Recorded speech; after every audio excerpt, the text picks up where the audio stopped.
और जम्मू कश्मीर चुनाव से जुड़ी इस वक्त की बड़ी खबर आप तक पहुंचा दे। गृह मंत्री अमित शाह ने जम्मू कश्मीर में कांग्रेस और नेशनल कॉन्फ्रेंस गठबंधन पर निशाना साधा है। उन्होंने सत्ता के लालच में गठबंधन करने का आरोप लगाया। अमित शाह नेशनल कॉन्फ्रेंस के घोषणा पत्र के वायदों पर कांग्रेस पार्टी और राहुल गांधी से 10 सवाल पूछते नजर आए।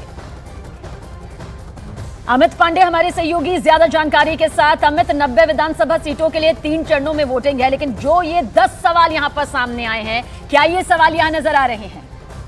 देखिए, बीजेपी राष्ट्रवाद की नीति पर जम्मू कश्मीर में विधानसभा चुनाव लड़ेगी और इसी रणनीति के तहत गृह मंत्री अमित शाह का यह ट्वीट है जिसमें सीधे तौर पर निशाना साधा गया है नेशनल कॉन्फ्रेंस और कांग्रेस के गठबंधन पर।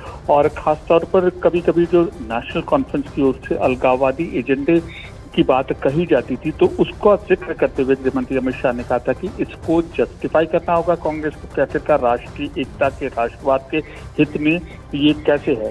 तो बेहद अहम चीज है और कम से कम इसने अब बीजेपी की यह लाइन डिफाइन की है कि कैसे आने वाले दिनों में जम्मू कश्मीर में विधानसभा चुनाव में बीजेपी आगे बढ़ेगी और अपने इन अपोनेंट्स के खिलाफ कंटेस्ट करेगी।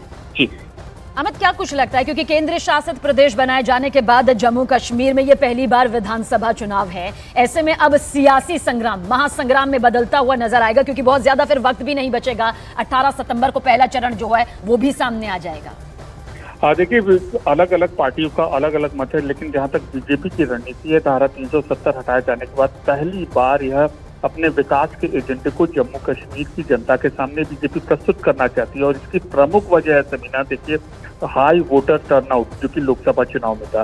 तो इसी के आधार पर बीजेपी अपनी रणनीति तैयार कर रही है। और आज जो कांग्रेस और एनसीपी गठबंधन पर ये 10 सवाल है, ये हमला है, ये राष्ट्रवाद की नीति के तहत हमला किया गया है और उसके ऊपर निशाना साधा गया है।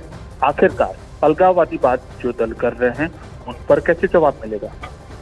चुनौतियां यहां पर सभी पार्टियों के लिए हैं, लेकिन अमित, क्या कुछ आपको लगता है, क्योंकि 90 विधानसभा सीटों की एक एक सीट बेहद खास है, जिन 3 चरणों के हिसाब से बांटा भी गया है, क्या उसी के हिसाब से बड़ी रणनीति सभी पार्टियों के जरिए सामने नजर आएगी? अमित शाह के जरिए जो 10 सवाल यहां पर पूछे गए हैं वो इस वक्त हम टीवी स्क्रीन पर दिखा भी रहे हैं। ये वो 10 सवाल हैं जो नेशनल कॉन्फ्रेंस और साथ ही कांग्रेस पार्टी से पूछे गए हैं।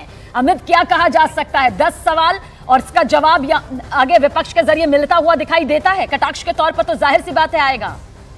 देखिए, हमें तो इससे पहले देखना होगा 2 दिनों में हुआ क्या। 2 दिनों में जैसे नेशनल कॉन्फ्रेंस और कांग्रेस का गठबंधन होता है, तुरंत उसके बाद गृह मंत्री अमित शाह के यहाँ एक अहम बैठक होती है। और अभी इस वक्त बीजेपी अध्यक्ष जेपी नड्डा के यहाँ बैठक चल रही है जम्मू कश्मीर विधानसभा। शुक्रिया अमित जानकारी के लिए।